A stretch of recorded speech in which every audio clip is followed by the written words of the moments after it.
Newtown battlefield, Elmira, New York. Battle of Newtown took place on August 29th, 1779. It was a major battle, the only major battle of the Sullivan-Clinton expedition. Basically, a war attack on the Iroquois Six Nations, starting out in Cooperstown, New York, on Otsego Lake, coming down the Susquehanna River, and burning villages, crops, killing animals, all the way down the Susquehanna River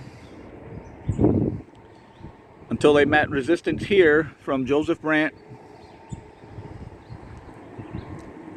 and his group of loyalists and Indians who put up resistance here at the Battle of Newtown. Newtown is modern-day Elmira. Now, most of the battle took place down where you see out in the valley there, the Chemung River's on the other side of those trees down there. You see the highway, Route 86, Interstate 86, 17. See the Chemung River out there in the distance.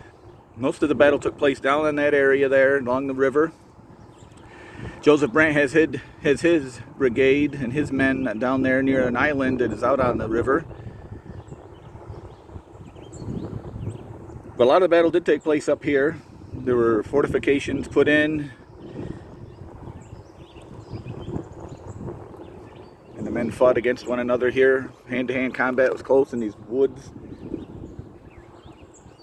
This is the only major battle that occurred during the Sullivan-Clinton campaign.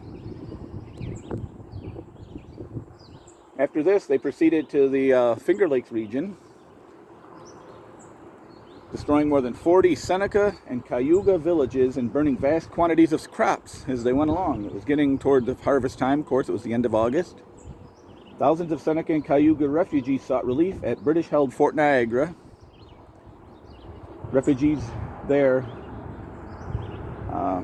were given food and were helped as best that the loyalists, the British, could help them. But that winter, many died of starvation and exposure, of course. And the huge cost of caring for so many displaced Native Americans increased the war's growing unpopularity in Great Britain. So again, looking east here on Route 86, down at the bottom of this hill where the majority of the Battle of Newtown took place during the Clinton-Sullivan expedition. Seeing Six Nations Iroquois Haudenosaunee flag flying there. So to protect the village of Newtown, about 600 Native American warriors, 200 loyalists, and a handful of British soldiers erected and camouflaged a half-mile-long breastwork of logs in the village overlooking a creek, hoping to surprise Sullivan's men as they advanced. Lookouts were posted atop the mountain behind the breastworks to attack Sullivan's army if the opportunity arose. Sullivan's scouts, however, detected a trap. Sullivan sent 2 brigades under Generals Enoch Poor and James Clinton on a long sweeping march to capture the mountain and cut off their enemy's retreat.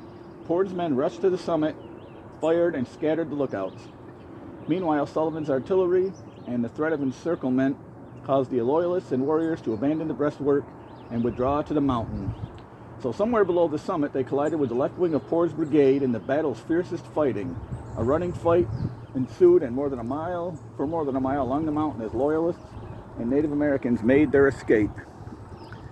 And the war, of course, continued on a couple more years, till 1781. And sadly, the Iroquois Nation, this was one of another nails in the coffin to end the Six Nations because of the division between the Mohawk, Seneca, Cayugas, and Oneidas and Onondagas. The Oneidas and the Tuscaroras sided with the colonists, whereas the other nations, Senecas, Cayugas, Onondagas, and the Mohawks, as a basic rule, sided with the loyalists, with the British. So basically the Six Nations as the Iroquois Confederacy ceased to exist after the Revolutionary War. So historic land here in Elmira, New York, Battle of Newtown, August 29th, 1779.